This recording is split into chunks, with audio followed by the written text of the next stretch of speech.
वैराग्यमय जीवन सर्वांचा भाव आणि भारतवर्षाच्या उत्कर्षासाठी आजच्या व्याख्यानात जी गोष्ट सांगितली तिकडे सर्व लोकांनी लक्ष देऊन भारतवर्षाच्या विश्वगुरुत्वाच्या प्रतिष्ठेसाठी पंतप्रधान नरेंद्र मोदीजी सतत प्रयत्नशील आहेत, त्या सर्वांनी मदत करावी हीच विनंती. नमः पार्वती गंगा माता की जय.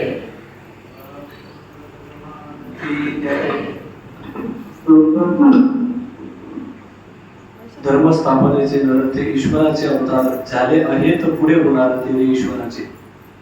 हे आज वेळात वेळ काढून गुरुजींनी आपल्याला इथून आशीर्वाद दिला, त्याबद्दल सगळ्या आलेल्या या परिवाराकडून, यात्री परिवाराकडून गुरुजींना धन्यवाद, आभार मानतो. गुरुजींचे काय आभार मानले, गुरुजी गरजेचे आहेत आपल्या.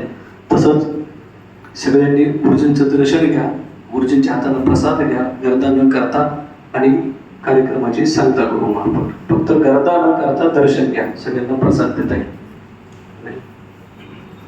एक महत्वाचं कार्य राहिलं की आपण गुरुजींना काहीच देऊ शकत नाहीत.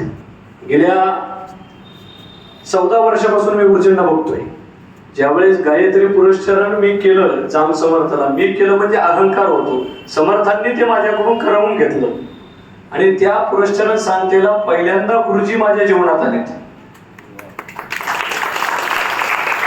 पुरस्चरण सांगतेच्या कार्यक्रमातून आणि गुरुजींकडून बऱ्याच वेळा मार्गदर्शन मिळतात, आशीर्वाद मिळतात.